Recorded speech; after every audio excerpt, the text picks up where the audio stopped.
Bismillahirrahmanirrahim. Alhamdulillahi Rabbil Alamin. Wassalatu wassalamu ala asrafil mursalin Sayyidina wa maulana Muhammad wa ala alihi wa sahbihi ajma'in. Qala rabbi israh li sadri wa yassir li amri wahlul 'uqdatam min lisani yafqahu qawli. Allahumma iftah 'alaina futuhal 'arifin. Dan sunat situ dah. Dan sunat bagi puak yang datang ke tempat berjemaah.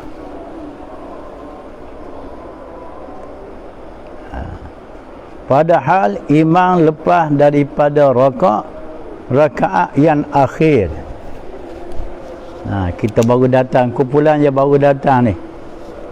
Kumpulan baru datang semua jemaah, kedatangan dianya imam sudah lepas daripada rakaat yang akhir. Kita kalau sembahyang 3 rakaat seperti maghrib, imam dah selesai ada rakaat yang ketiga, dia baru sampai kumpulan tu. Sunat pada kata sunat tu bahawa menanti mereka itu imam. Kumpulan baru mari tadi, dia kena nanti imam tu. Akan salam itu imam, makna akan salam itu imam, akan salam imam tu. Bahawa menanti mereka itu yang baru datang tadi, kumpulan baru datang tadi, akan salam itu imam, akan salam imam tu. Tak payah masuk dalam jemaah dengan imam yang sedia ada tu lah, sebab semayang dia ada penghujung dah nak habis dah. Kita buat jemaah suku. Tapi sungguh pun kita nak buat jemaah suku, kita kena tunggu biar habis imam beri salam dulu, baru qamat semayang. Kemudian buat jemaah lain, buat kumpulan baru lah, sebab kita datang berkumpulan. Kecuali rakaat yang kedua, kalau dia masuk pun 1 rakaat pun tak dapat. Ini kalau buat jemaah baru, berkekalan jemaah daripada takbiratul ihram sampai ke salam. Selama tidak picik waktu, hal begitu pun selama waktu belum lagi sempit. Picik tu sempit. Bukan picik sebab picik lengah-lengah picik ni. Itu gapo dia tu. Kalau waktu belum lagi sempit, boleh lah kita buat kumpulan lain, tunggu dulu. Kalau waktu dah picik dah sempit, ikut selalulah. Tunggu habislah waktunya. Demikian lagi sunat bagi mereka hadir, mereka yang hadir. Demikian lagi sunat bagi mereka yang hadir. Masuk kelimah yang. Demikian lagi sunat bagi mereka yang hadir tempat berjemaah. Dia datang di tempat sembahyang jemaah. Tiba-tiba imamnya telah sembahyang, dia pergi, imam sedang duduk sembahyang.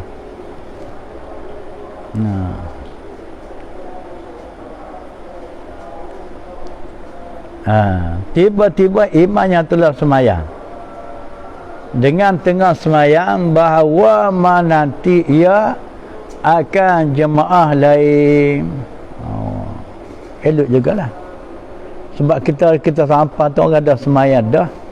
Elok kita yang baru sampai tadi, kita kumpulan kita tunggu kumpulan lain mari sembahyang jemaah. Sekira-kira mengharap ia akan ada jemaah lain lagi. Kalau ada harapan datang kumpulan lain, bolehlah tunggu. Kalau tak ada harapan, ikut imam yang sedia ada selalulah. Tak suruh tunggu-tunggu lagi, nanti terlepas habis. Gitu deh. Hak tadi, hak dia datang berkumpulan.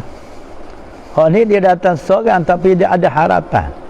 Ada kumpulan lain nak datang pula. Elok tunggu kumpulan hak baru tu. Sebab kalau ikut imam yang sedia ada ni, bagaimana kata tadi lah, tidak sempat dia jemaah daripada awal semayang sampai ke akhir. Sebab separuh dah pelaksanaan semayang imam tu dah selesai dah, tinggal separuh lagi. Kalau dia ikut pun boleh separuh je lah. Gitu. Betapa cermatnya mengambil faham dalam soal semayang jemaah. Siapa ke begitu dia ambil kira.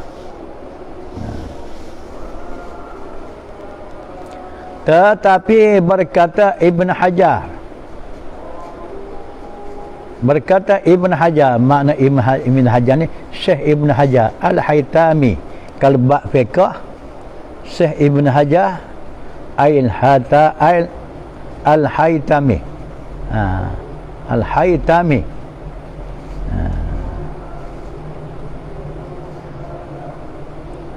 Ibn Hajar ni dipanggil Syekhuna. Syekhuna. Kalau jumpa perkataan Syekhuna tu Ibn Hajar Al-Haytami lah. Kalau Syekhah dalam bab fiqh ni Rafi'i Nawawi. Kalau hadis Bukhari Muslim. Kalau Syekhul Islam bab fiqh Syekh Zakaria Ansar. Dia begitu. Teta-teta yang digunakan pakar dalam pengajian fiqh mazhab Syafi'i oleh ulama-ulama dulu.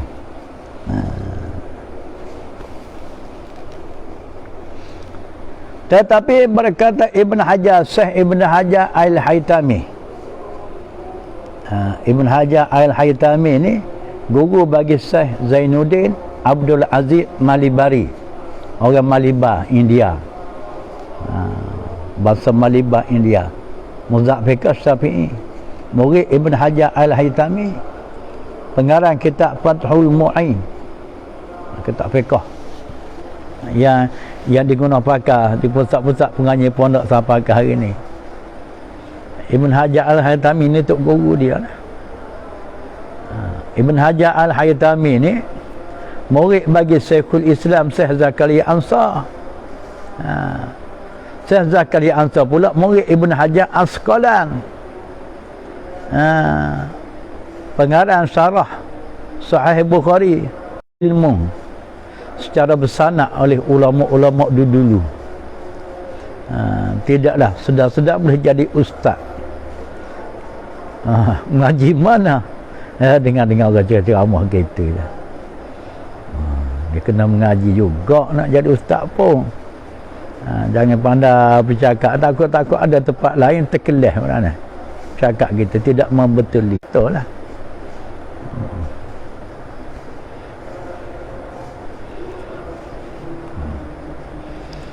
Bagaimana baru-baru ni dalam masalah duduk tawarruk bagi tasawuf akhir sembahyang, bukan duduk iftirash. Jadi kelakuan duduk sembahyang ada dua nama, iftirash, tawarruk. Jadi duduk kita dalam mazhab Syafi'i semasa baca tihayah awal, tasawuf awal tu dipanggil iftirash. Dan duduk semasa kita baca tasawuf akhir, tahiyat akhir tu dipanggil tawarruk. Jadi ada orang kata kalau kita ada cadangan nak sujud sawi, walaupun kita baca tahiyat akhir sekalipun, kita duduk iftirash. Kita cakap, kita kata duduk tawarruk, dia kata ada dia tengok dah, dia dengar penceramah. Hari ni baru jumpa masalah tu. Duk cari lagi tak jumpa. Hari ni jumpa. Walaupun kita nak sujud sawi sekalipun, sunat juga. Jadi kalau kita baca tasawuf akhir, duduk tawaru. Mazhab Hambali dan juga mazhab Syafi'i. Jadi ulama yang berkata tu ulama dan ada dengan mazhab Syafi'i. Tapi dia tak bercakaplah secara directnya. Dikata oleh Imam Syafi'i sendiri tak. Tapi saranan tu datang daripada ulama bermazhab Syafi'i. Sekurang-kurangnya ada sandaran. Kita bercakap kita ada sandaran, ada kita ada teks rojokkan. Jadi masalah hukum ni nak ada sandaran lah. Seterusnya,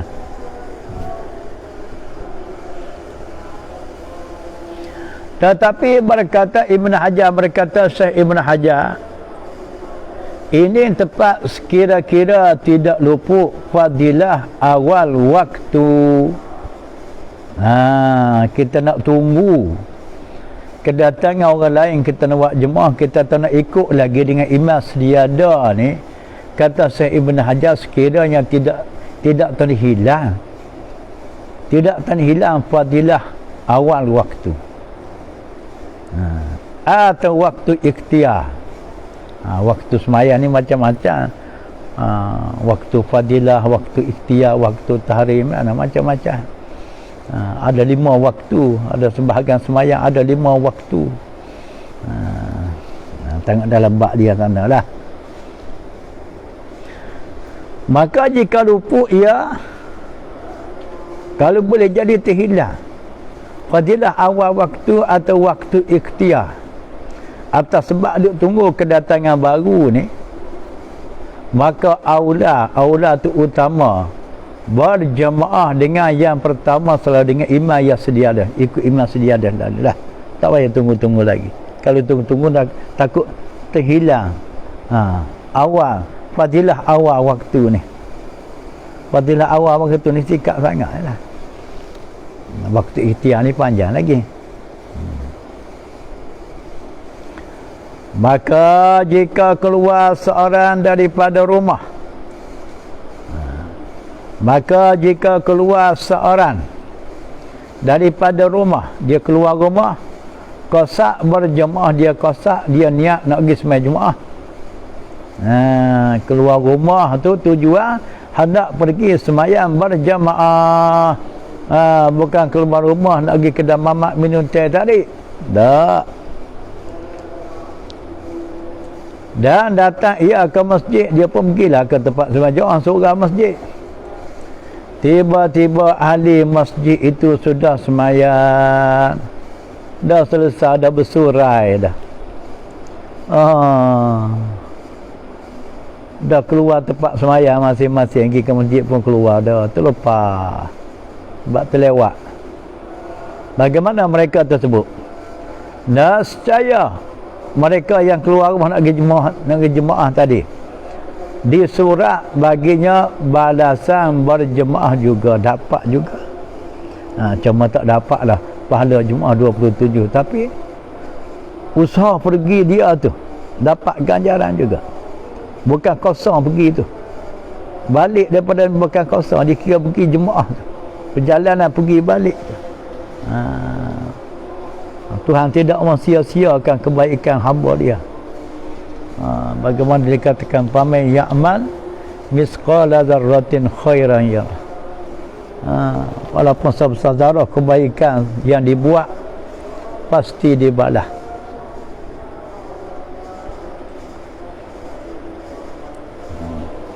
Habis itu.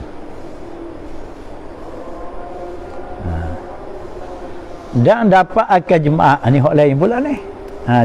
Jangan direkeh sama dengan hayat tadi. Penilalalah jawabnya.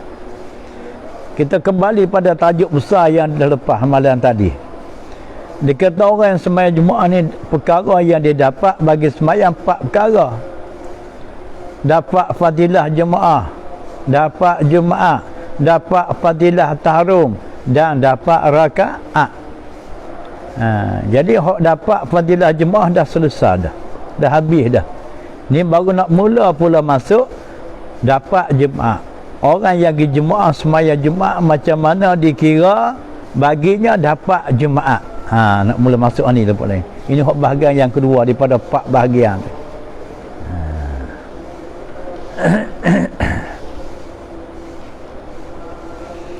Dan dapat akan jemaah dikira dapat jemaah pula dengan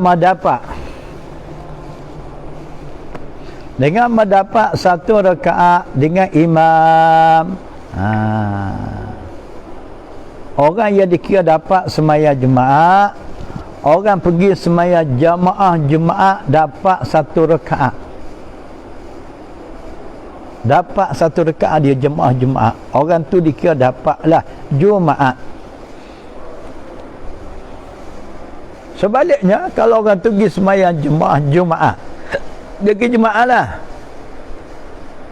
kedua-dua rakaat terlepas kedua macam mana? Rakaat pertama memang terlepas lah, rakaat kedua pun terlepas macam mana rakaat kedua? Dia pergi imam dah iktidal daripada rakaat kedua, ataupun imam sedang nak baca tasawuf nak beri salam, dia baru sampai sembahyang jemaah. Orang yang sebegitu dikira tidak dapat satu rakaat berjemaah Jumaat baginya. Jikalau tak dapat rakaat, walaupun satu rakaat pun dia tak dapat, sementara 2 rakaat, satu rakaat pun tak dapat, maka tidak dapatlah Jumaat orang tersebut. Jadi sembahyang itu tidak jadi sembahyang Jumaat bagi dia, walaupun sempat berjemaah sekalipun. Lain hukum dengan hak jemaah yang tidak jemaah.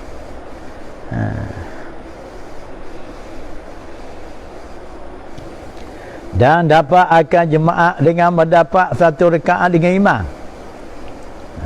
Dia sempat berjemaah, hanya yang dapat satu rakaat saja, maka orang tu dia dapatlah jemaah.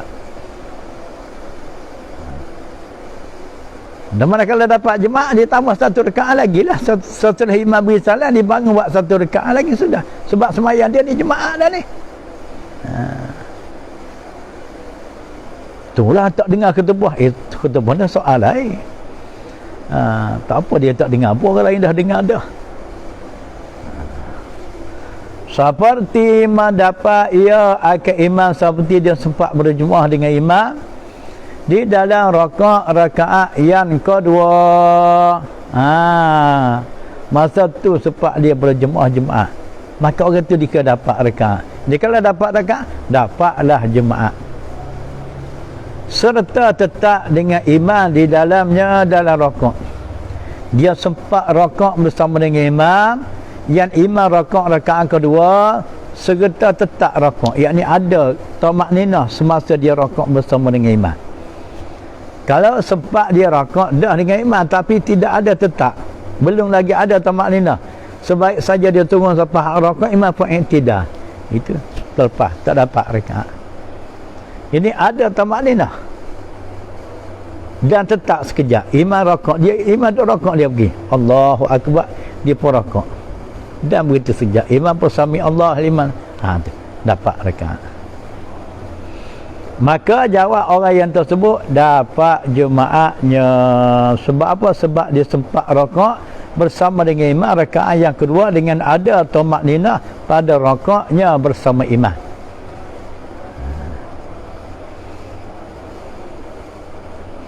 Dan mendatang ia dengan satu rakaat kemudian daripada salam imam.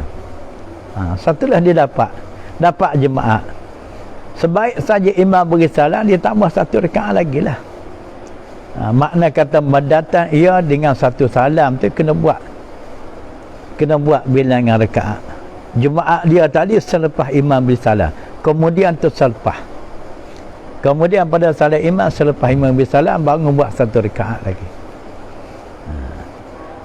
Dengan dengan bacaan kuat lah satu rakaat tu, sebab sembahyang jemaah style dia baca kuat Fatihah dengan surah, tapi tidak sekuat tu imam tu lah, kuat untuk dengar dia je lah. Boleh pahala kiranya dia baca kuat. Kalau baca perlahan pun sah, tapi pahala baca kuat tak dapat sebab dia tak baca kuat. Dan sempurnalah jemaahnya. Walaupun hak rakaat pertama tadi tak sempat jemaah sekalipun.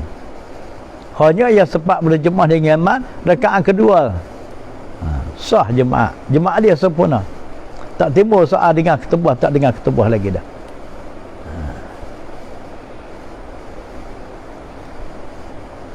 Jika sah jemaah imam, jika sah jemaah imam, jika jemaah imam dia ikut tu sah, maka sahlah dia apa? Dan sempurnalah jemaah, dan sah jemaah imam. Jika sah jemaah imam, jika semaya jemaah imam tu sah, maka sempurnalah jemaah dia tu. Sebaliknya kalau semaya imam tu tidak sempurna, tidak sah, hak dia pun tak jadi. Janganlah pun kata semaya imam tidak sah. Dia beriman dengan imam dapat satu rakaat yang dia tu, takkanlah pelik dah. Hak imam dia ikut tidak sah, dia pun jadi sah pula. Macam mana? Tak kena gaya tu. Kalau imam tidak sah, dia pun tidak sah juga lah. Dan wajib niat jemaah atas mereka yang mengikut imam jemaah. Dia kata wajib sini. Dan wajib niat jemaah.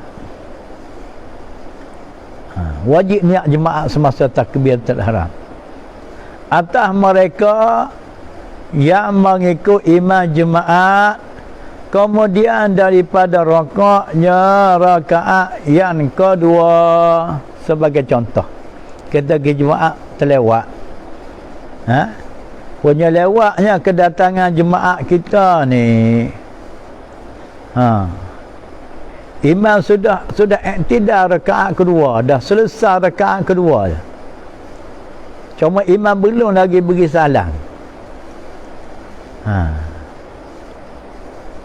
Sekalipun kita makmum di masa tu kena niat jemaah juga. Kena niat jemaah juga. Walah kita tak dapat rakaat. Jikalau tak dapat rakaat, tak jadi jemaah sembahyang kita. Sekalipun kena niat jemaah juga. Tapi jangan silap faham. Silap faham macam mana? Dah mana kalau niat jemaah, imam beri salam ditambah 2 rakaat lagi. Tak. Sekadar niat saja jemaah. Di segi pelaksanaan sembahyang kena buat zuhur. Sebaik saja imam beri salam, dia kena bangun buat 4 rakaat. Tetapi diguna pakai dengan niat jemaah mengikut imam. Dan masa pernah ia akan zuhur 4 rakaat walaupun niat jemaah pun. Walaupun niat jemaah sekalipun kena sempurna sembahyang dengan zuhur 4 rakaat. Cuma niat saja jemaah. Pelaksanaan sembahyang kena zuhur. Kemudian daripada salam imamnya buat 4 rakaat tu, selepas imam beri salam. Tak payah takbir lain lah, takbir tadi lah. Boleh faham kata.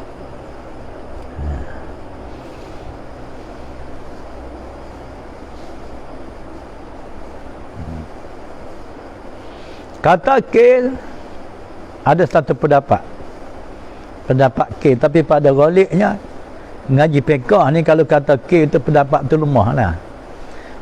Sebab tak dapat dikesan diterih siapa yang berkata. Maka hasillah natijah kata tu dipanggil kata K. Kata K harus boleh niat zuhur. Orang pergi jemaah tak dapat rakaat, akan tentu tak dapatlah jemaah, maka boleh dia pakai direct niat zuhur selalu, tak payah lagi niat jemaah. Tapi hak pendapat yang kuat wajib niat jemaah. Tapi kalau orang tu tak nak niat jemaah, saya niat zuhur, sebab apa?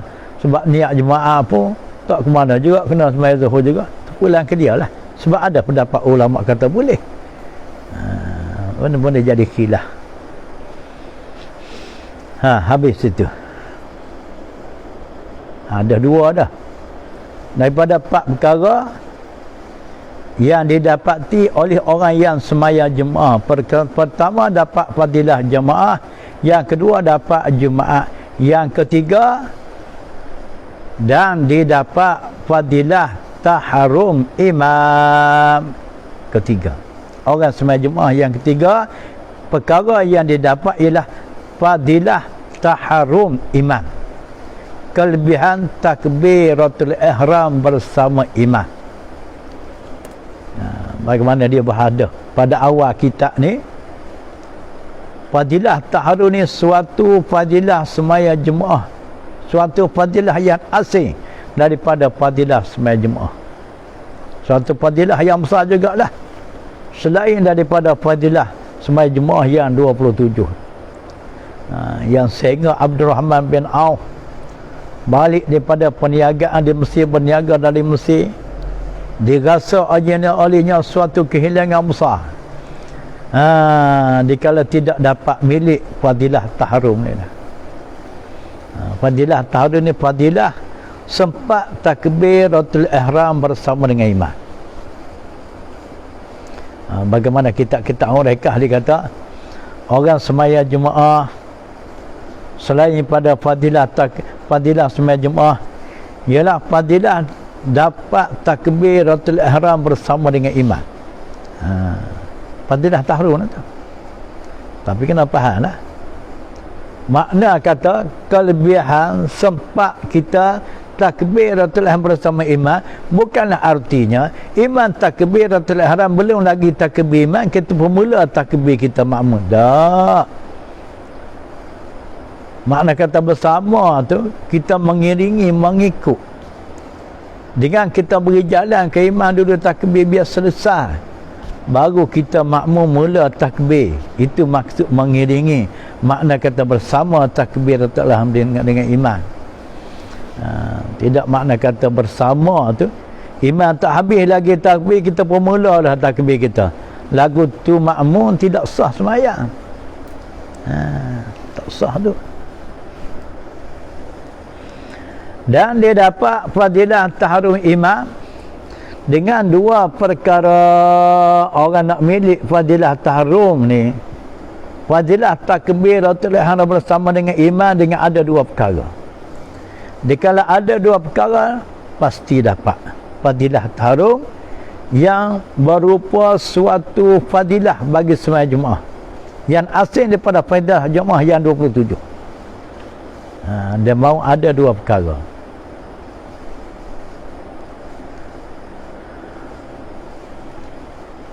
Apa perkaranya? Dengan hadir makmum, dengan datang makmum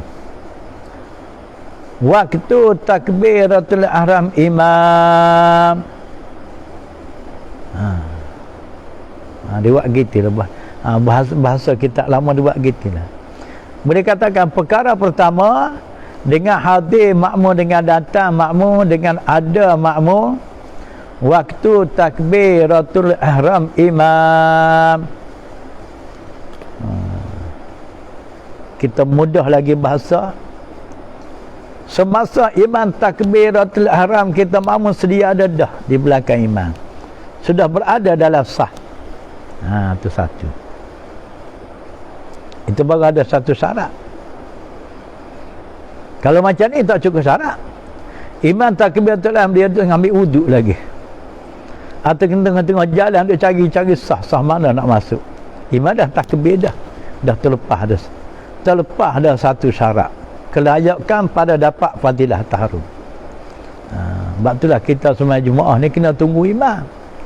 Tujuan nak bidik fadilah taharum.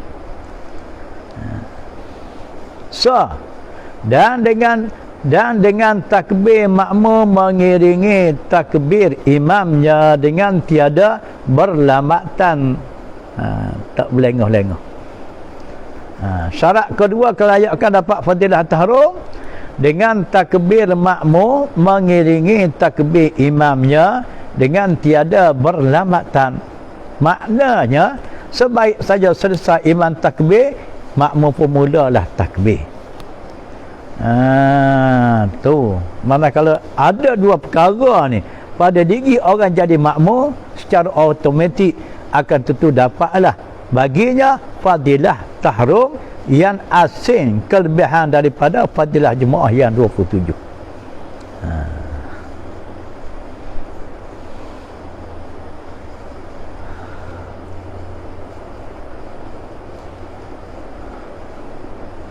Dan adalah dapat mengiringi takbir makmum. Akan takbir imam satu kelebihan kalau makmum tu sempat bertakbiratul ihram, mengiringi takbiratul ihram imam, itu suatu kelebihan yang asing. Kelebihan tu yang asing, suatu kelebihan yang asing dari sembahyang Jumaat, yang disuruh dengan dia tutup fadilah tahrim ni suatu perkara yang ditutup oleh syarak. Sebab kita nak pahala banyak, pahala jemaah 27, pahala fadilah tahrim. Ini pahala besar-besar belakang ni selain pada pahala jemaah. Dan sunat meninggalkan berlari segera. Dan sunat meninggal berlari, bukan sunat berlari, sunat tidak berlari. Ini ada bahasa ni gelojoh ni. Dah dengar orang koma, ohnya amalnya lari datang, bukan hampir-hampir nak langgar orang lah. Jadi begitu makruh tu. Sebab bertentangan dengan sunat. Sunat tidak berlari, tiba-tiba dia berlari, maka hak berlari tu jadi makruh, hak tak berlari tu sunat. Dia begitu. Tapi dipikir oleh kepala sebahagiannya berlari itu seolah sunat dia pula. Sebab apa dia kata kena berlari itu cepat kita. Dan sunat meninggal berlari, wallahu a'lam. Kata